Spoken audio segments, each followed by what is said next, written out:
Hello team, welcome to another ATP Geopolitics video on myself, Jonathan MS Pearce. This is a US politics special or extra, giving you an update on what Donald Trump has said with regard to the pricing of pharmaceuticals just recently. And this was announced as a pretty big thing, and I think it is. I have cut this off the end of a previous video where it had the Chinese tariff situation and this all in one video, but it got too long, so I've cut this off, and that's why I am going to just join back in a second, and you might see that as a bit of a weird segue. But anyway, here goes.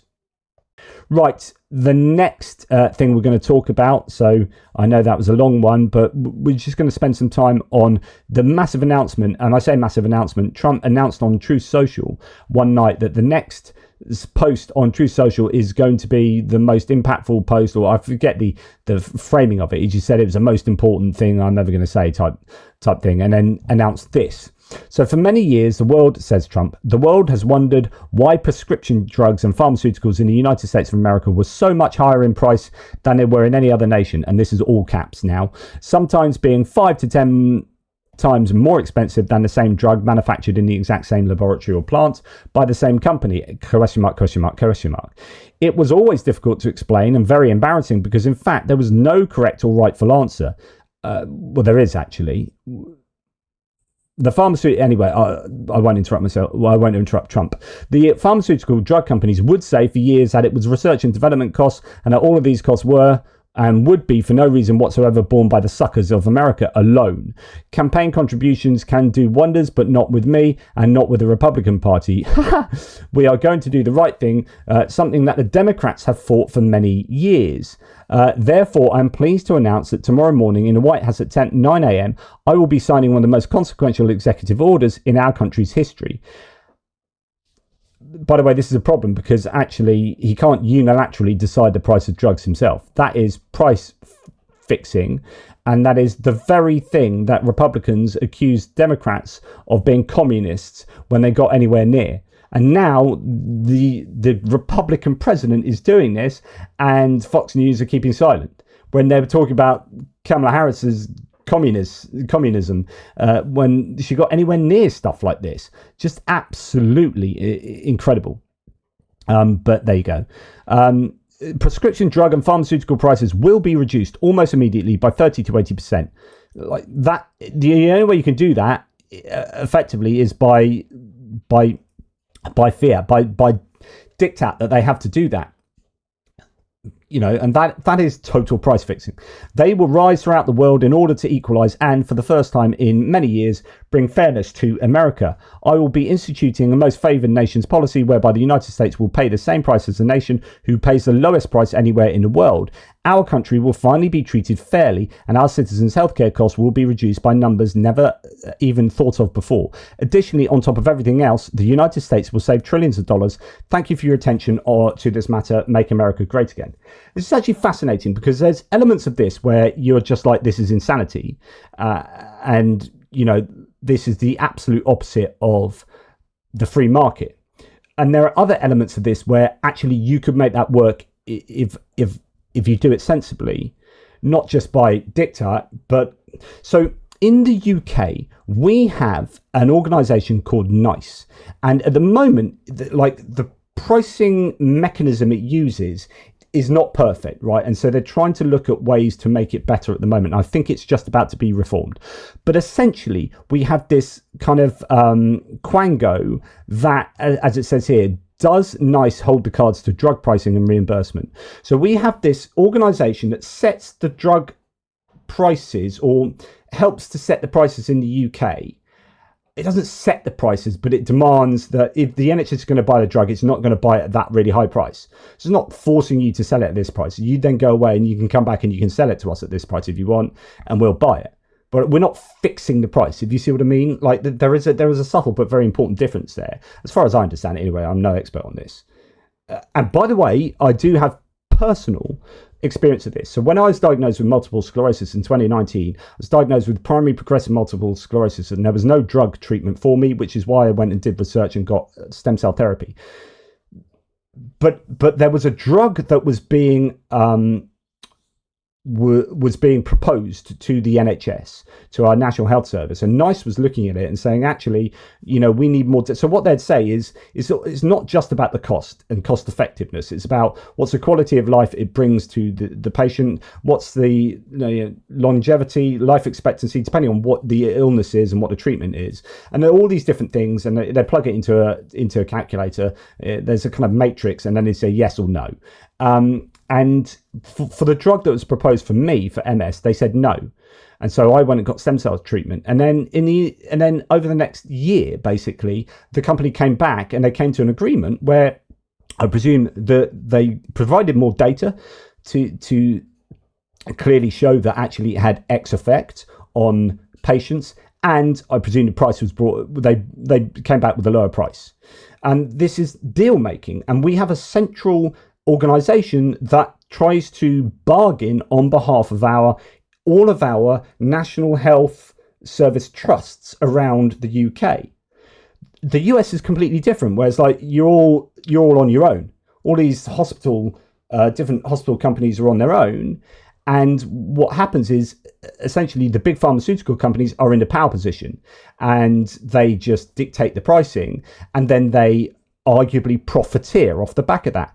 And we're just about to hear Donald Trump talk about big pharma profiteering, but then he's all over the place in the speech I'm just about to show you. It is just the most insane Donald Trump speech I think I've heard yet, where there's elements of like, yeah, big pharma are profiteering, and then he says, but they're fine. The reason that drugs are really expensive in the US is not because of profiteering, it's because they're really cheap in Europe, and in Europe are bastards, and I can't believe Europe have cheap drugs and that makes our drugs more expensive and they're subsidizing our drugs. It's like, do you know how much profit Eli Lilly makes?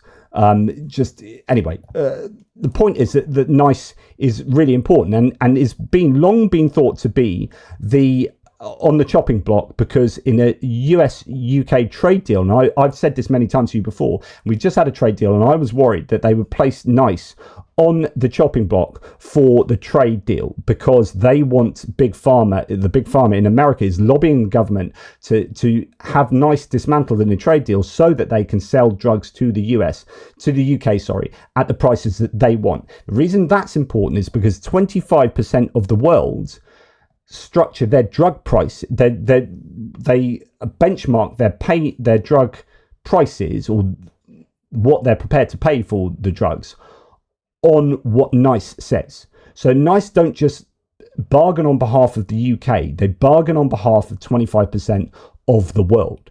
That is really important. And EU will be doing similar stuff like that. And that's what Trump is taking a swing at. And indeed, previously, Trump has been, I think it might even mention it in this article. So the US has been forthright in its approach. President Donald Trump, and this is 2020. So this is a 2020 article after his first tenure. President Donald Trump may see the UK as a freeloader enjoying the benefit of higher US drug prices subsidizing European markets. And I would argue that's not what is going on, but that's how he sees it, right?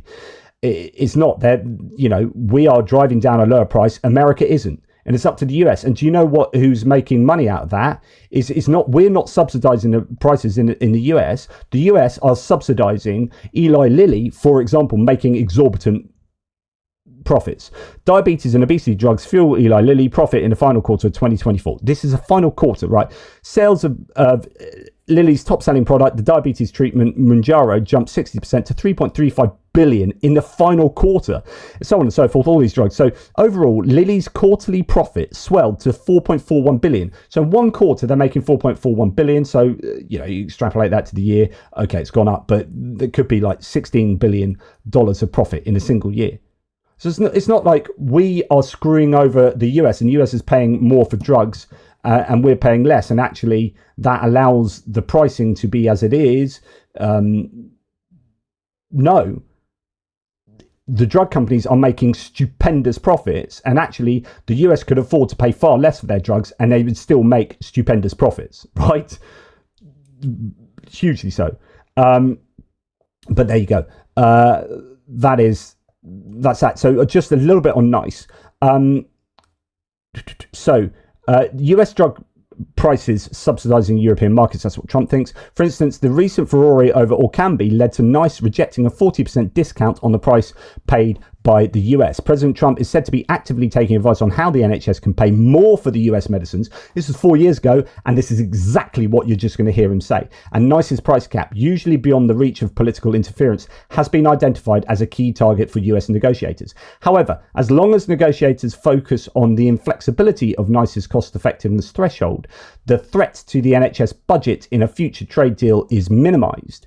As the eventual approval of Orkambi or the accelerated appraisal of Trikafta shows, the role of NICE is changing, but it isn't due to Brexit or the demands of the foreign president. So in theory, NICE decides what drugs should be used in the NHS by drawing on evidence of clinical benefits and cost effectiveness. It calculates how much it costs for the new drug to produce a, quote, quality adjusted life year. So QALY, that's what is, it's a very complex, it's not that complex, but it is a calculation that they make. So it's not just about the cost.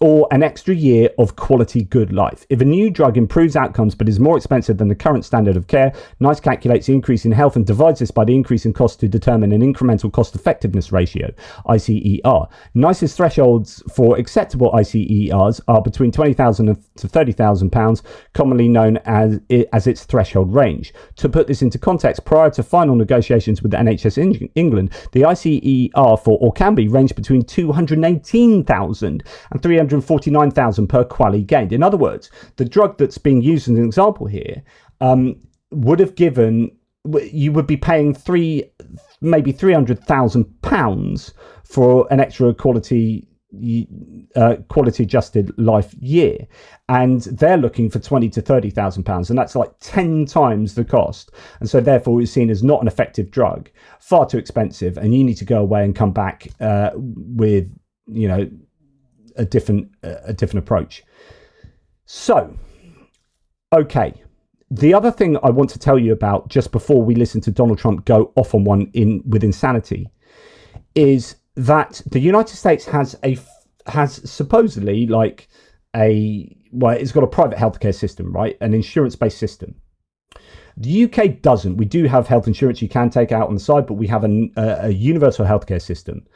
Where at the point of use you're not paying, you pay as tax, and it's kind of insurance. That's in fact why we have national insurance contribution as part of our tax is the NIC, and that goes towards, you know, the healthcare system. Now, the United States pays, even though they've got a private system, they pay $13,432 per capita. Taxpayers pay, like, that is what the government pays to support the healthcare system, which is fully private, right? Supposedly. Of course, you've got Medicare, Medicaid, so on and so forth. But they've kind of got the worst of both worlds, and that's why lots of people are talking about reform. But basically, you know, there are many who would say that universal healthcare would end up being cheaper for the United States, because at the moment, you've got to factor in that healthcare and pharmaceutical companies are profiteering off the back of the healthcare provision in the United States. And then you've got issues of people uninsured and underinsured. So it's just a tremendously bad system, in my opinion. If you've got the best insurance, then the healthcare in America is the best in the world. In other words, if you can afford it, American healthcare is marvelous. But if you can't afford it, you're screwed. And you go to the United Kingdom, and we are paying, and this is why the argument is we are absolutely underfunding the NHS, and we need to put a penny on a pound in tax to just, and that would be backed up, by the way, by national surveys on this, but no one's got the guts to do it. But look at how much we're underfunding the NHS. So we're at the bottom there as one that's effectively a single, you know, we don't even have the private kind of hybrid systems you might get in Germany. Germany has a hybrid system, and it's like $8,441 per capita, and they're still paying more than us, and we don't have a hybrid system. So we in the UK, our NHS is on its knees because we are underfunding it massively. The US doesn't even have a universal healthcare system, and it's paying almost double what our government, what we pay per capita for our healthcare system. So why is the US paying so much? And I would argue a lot of that is going to also come down to they're paying way too much for drugs. And anyway, let's listen to Donald Trump talk about this. Being a little bit new to the government aspect of it is why doesn't somebody fight the drug price situation, meaning equalization? There's a term, it's called equalization. Nobody wants to mention that term. I hate it when he does that. Nobody wants to mention equalization. What does that even mean? No one wants to mention it. What do you even mean by equalization? There's this term, equalization. What, that Europe pays the same as US? Is that communism? Like, whatever. And I'm not knocking the drug companies. I'm really more knocking the countries than the drug companies. Here we go. Here we go. They're forced to do things, but the drug lobby... They're not forced to do things. Like, you can sell us this drug if you want, but we ain't paying more than this. Like, when I go and buy a car, right, I'm not being forced to buy that car at that price. No one's saying I have to buy it at that price. Right? That's like my choice to buy it at that price and their choice to sell it to me. And I can try and beat them down. I can go to a car dealership, as I have done before, because I'm not that kind of British. Like, I remember going and buying, it was a second-hand Vauxhall Zafira years back. I went in, I was like, yeah, this is what you're selling it for. Because I don't care. I don't care what people think about me. I'm like, this is what I'm going to pay. And the guy's like, oh, I'm going to go and speak to my manager. And he went and spoke to his manager, came back, and he said, well, we can go here. And I said, no. I said, that's what I'm going to pay. That's what I'm going to pay. And I'll pay you cash or something like that. I think my partner got divorced at the time from her previous, and we just had a bit of cash to pay for this second-hand car. I was like, I've got the money. I can pay for that now. And he said, okay, I'll go and talk to my manager. And 25 minutes he's speaking to his manager. Came back and said, no, I can come down to this, but I can't come down to there. I said, look, here's my business card. Here's my telephone number. Phone me back if you want to sell it at that price, and I'll buy it off you. Otherwise, I won't do it. And then we went away, and it was over the weekend. And I said to Helen, I was like, do you think I was taking a piss there a bit? Do you think that was a little bit too much because they haven't phoned me back? Anyway, Monday morning, he phoned up. We just had a sales meeting, and it turns out that actually we can do that car for you at that price. Thank you very much. Thank you very much, my man. And there you go. It's like, you're not forced to sell it to me at that price, but if you want to sell it to me at that price, you will come back to me and sell it to me at that price. I will only buy it at that price. And I got that second-hand Vauxhall Zafira for a really good price. Thank you very much. That is nice. You can come back to me and sell me those drugs at that price. I'm not forcing you to sell me those drugs at that price. You can go somewhere else and sell them to someone else. I don't really give a toss. But if we're going to buy it, we're not going to buy it until you come to a price that we think is appropriate. They go away and then come back, have a word to their managers, come back, go, oh, we can sell it to you at that. Oh, who knew? Right? Then Donald Trump just gets annoyed that the UK has a better way of bargaining for drugs, and then spits his dummy. But actually, when you read what he says in his statement, he says, I will be instituting most favoured nations policy whereby the United States will pay the same price as a nation that pays the lowest price anywhere in the world. He's like, I hate these other countries are driving the prices down, which you're just about to hear him say. I hate these other countries. But by the way, the country that gets the lowest, I'm going to match that. I hate you for doing exactly what I want to do. And I am going to do. So he says, I hate these price fixers, because he calls that price fixing and it's not price fixing. And then he says, I'm going to do that in arguably what is kind of sort of price fixing, but then it's like piggybacking off the back of these other people who are bargaining, right? And that's what I'm talking about. In terms of, he's massively incoherent. So he talks about, in the same breath, he talks about profiteering, like big pharma profiteering.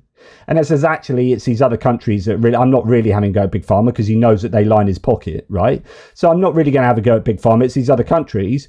But then I'm actually going to copy what these other countries do. So I can actually get the price down for the drugs because we're paying way too much. Lobby is the strongest lobby in this country. Yeah, big pharma. The drug lobby. It's between that and lawyers, and they have a lot of power.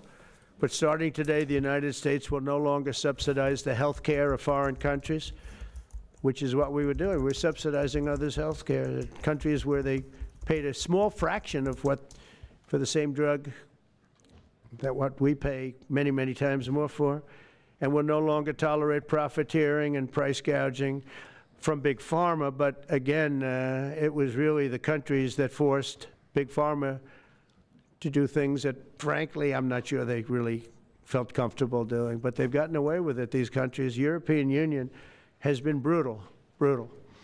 And the drug companies actually told me stories. It was just brutal how they forced them. And European Union suing all our companies. And that suing, by the way, is to do with digital regulation of tech companies. So he's confusing loads of things, right? And it's brutal what those European countries do. No, those European countries are, I'll tell you what they're doing. They're doing things on behalf of their taxpayer, for the benefit of their taxpayer and for the benefit of their healthcare systems, to drive the costs down.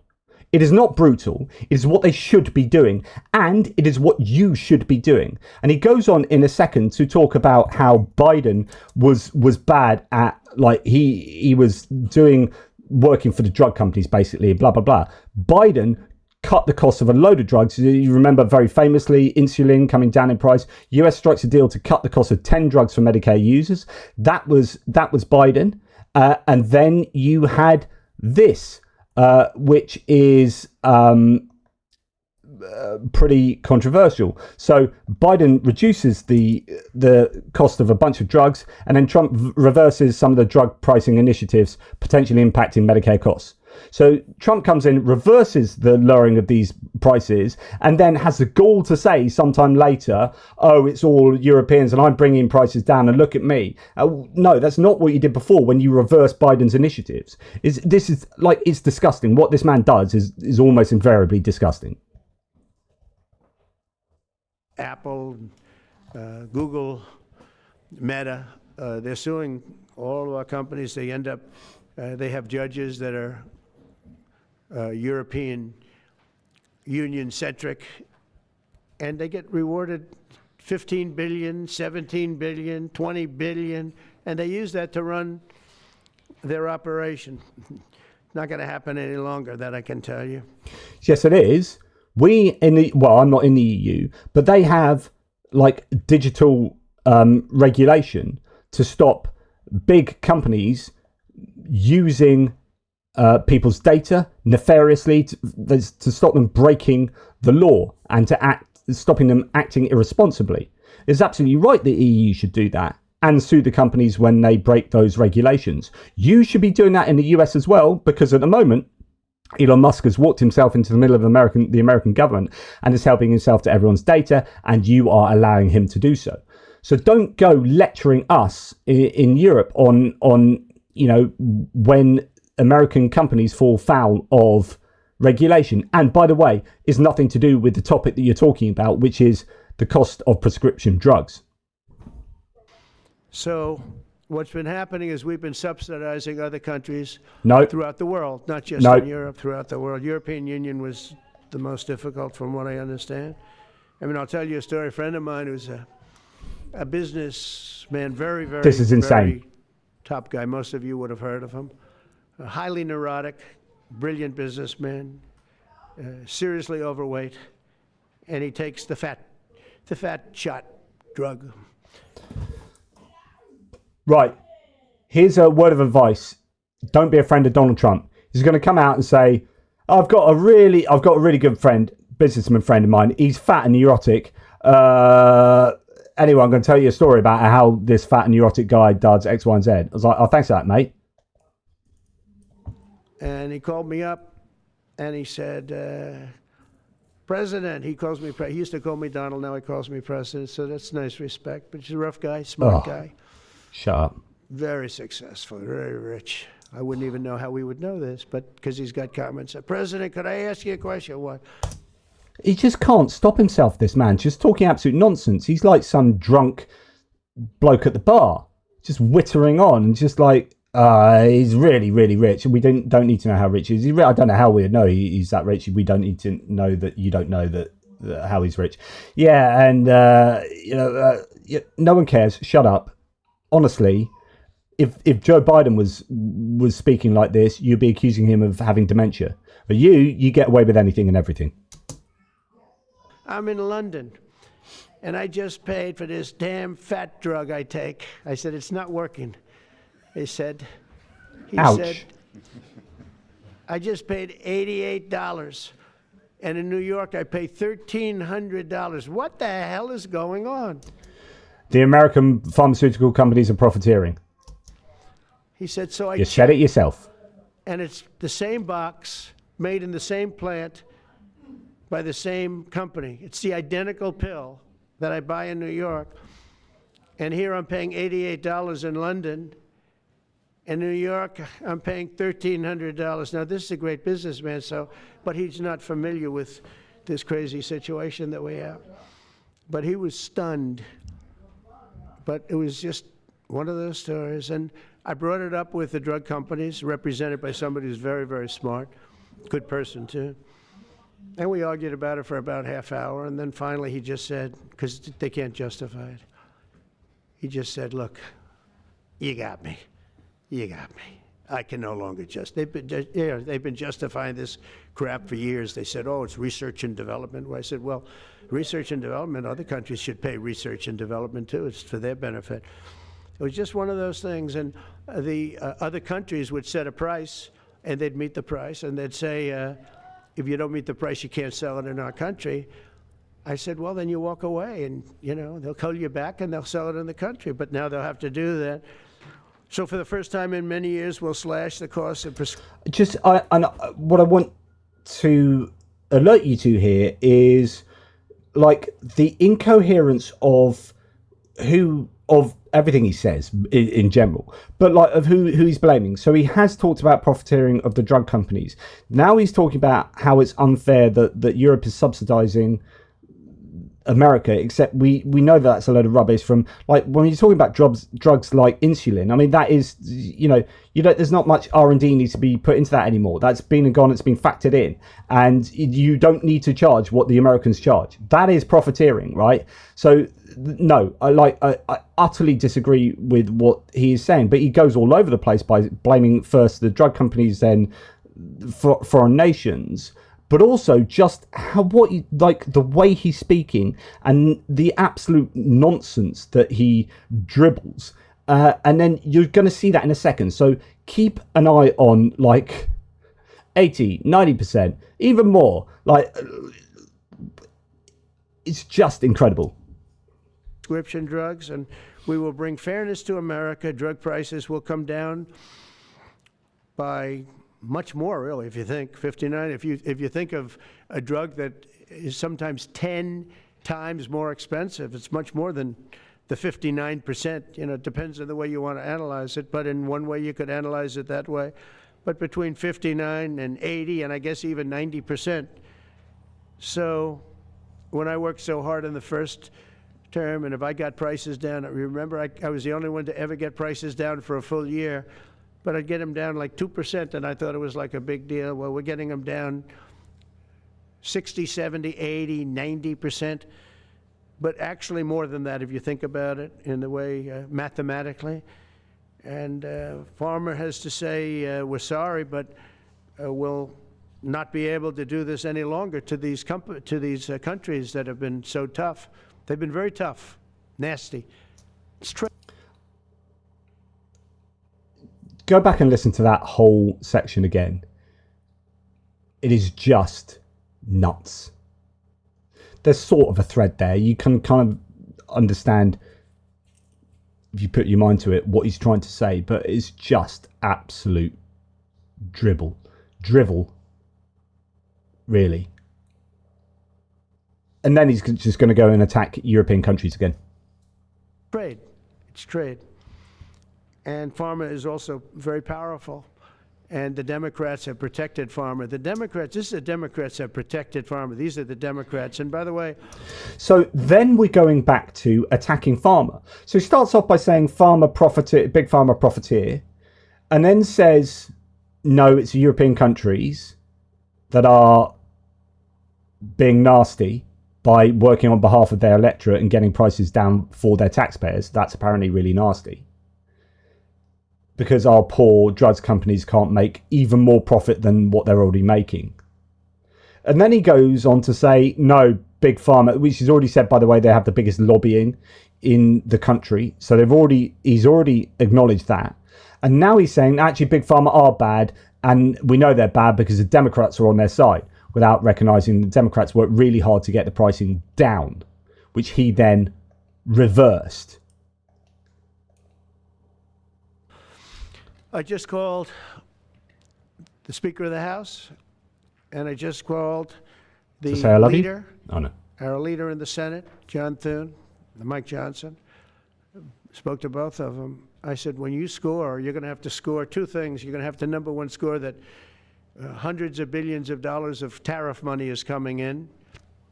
But even bigger than that, you're going to have to score that from consumers for Medicaid and Medicare, and just basically pharmaceuticals and drugs is going down at a level that nobody has ever seen before. It'll pay for the Golden Dome. I see the Golden Dome is there, see? That'll easily pay for the Golden Dome. And we'll have a lot of money left over. We need the Golden Dome, by the way, in this world. Although this world's a lot safer today than it was a week ago. Yeah, okay. We'll leave him there. And so it goes on. And of course, you know, he's also trying to put up the deficit by $4 trillion. So just thought I'd throw that one in there as well. It is crazy times in the US. It's crazy times in the head of Donald Trump, I guess. So Kamala Harris, we need to do something about high meds prices. MAGA, that's price control and communism. Trump, I'm issuing an executive order to bring down high meds prices. MAGA, Trump cares for us. Oh, isn't that wonderful? Just remember that just recognize that there are so many instances of double standards going on here. And also, if you're looking at what Trump says, there are, double standards there too, but also just hypocrisy and incoherence. Just insane. Now, if he does this most favoured nations policy and does it kind of correctly, you could get a situation where Big Pharma has its profits somewhat curtailed to a reasonable level for the benefit, because those profits are being extracted from the taxpayer. So, you know, this is about like, oh, you might worry that they're not making the profits that they could do, and that some person, oh, how sad that the CEO is not getting like $600 million as a payment this year. I mean, whoop-de-doo. And then you say, oh, but what about pensions and stuff like this? But, you know, at the end of the day, the US government is paying over the odds for healthcare for the country. And you could argue health insurance companies are paying over the odds for healthcare for American individuals, because the drugs companies are profiteering and price gouging. And that is absolutely unacceptable in my books. And we, rather than slagging off Europe and the UK as being nasty because they're working on behalf of their electorate, how about you say they're doing it well over there? This is what Bernie Sanders says. They're doing it well over there. How about we take a leaf out of their book? Which then reminds me of this video that went viral, was it a couple of years ago now? 5 years ago, from Politics Joe. I love this from Politics Joe. Talking to British people about the cost of drugs in the US. 10 grand for a baby. Is there a price for that? Yes. Jeez, $100, $200? $2.5 grand. $80. 600. 250. More. Shut the fridge. More. £300. Double it. $600. $600. Yeah. Ambulance call out. How much do you think that costs? Zero payment. Zero payment? Yeah, zero payment. No. It costs $2,500. For real? Yeah. Oh, okay, cool. you look. An inhaler. $100. Yeah, you're pretty close. It's a bit more. 120. 250 to 350. For an inhaler. Yes. Man. Which costs like nothing here. Poor, you're dead. I know that it's If like you're public poor, you're dead. healthcare in the UK. In the US, fortunately, I'm able to get healthcare through my parents, their jobs, but like I carry an EpiPen, and I know that like the cost of that has just been rising. So like there's like very few companies that even compete, so it's sort of like a monopoly for the EpiPen. And there you even go. though, like we have insurance, it costs Cartel, price gouging. Yes, there you go. my parents about a couple hundred, even with insurance. So 2 EpiPens. How much do you reckon they are? $80. 600. $40. I'm afraid not. More? More? $100. More. 150. More. 250. More. Shut the fridge. More. £300. Double it. $600. What? Why? That's a very good question. $600. Yeah. For me, it's more like just hives and shortness of breath.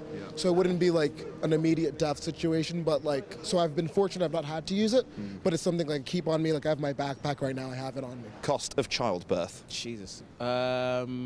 50 grand, something ridiculous now? Yeah, see, I've blown the figures up in your head now, haven't I? Because they're larger. It's the highest, generally speaking, is about 30 grand. Okay. Is that reasonable? You haven't Not reasonable at all. It's just like now we're on like we're on a benchmark. 100, 200. Dollars. Yeah. The average is about 10 grand. It can go up to 30,000. 10 grand for a baby. Yeah, well, I guess. How much is your child worth? Yeah. Well, is that like the same everywhere? Yeah, the average is about $10,000. Yeah. That's mad. Oh no, thanks. Okay, no thanks. In which case, the coil, IUD, contraception. Yeah. How much do you think that costs? For one person to implant a grand? Yeah, a little bit higher. Really? Yeah, $1,300. Oh. Mental. I wonder if you could tell me how expensive you think calling an ambulance out to your location is in America. I guess it depends on like where you live. It really does. Is there a price for that? Yes, Jeez. $100, $200. $2.5 grand. For what? Why? Why? Give birth by C-section, Yeah. and you would like to hold your baby after you've given birth to it. Actually, yeah, that's what you do. Yeah. You have to pay to do that. Yes. To hold my own child that I've been carrying inside of my womb. Say something else. Sorry, I was. But yes. Jeez. It's not actually that expensive. Mate, charging me, I'm gonna punch you. Yeah. Not you, but Yeah. the doctor.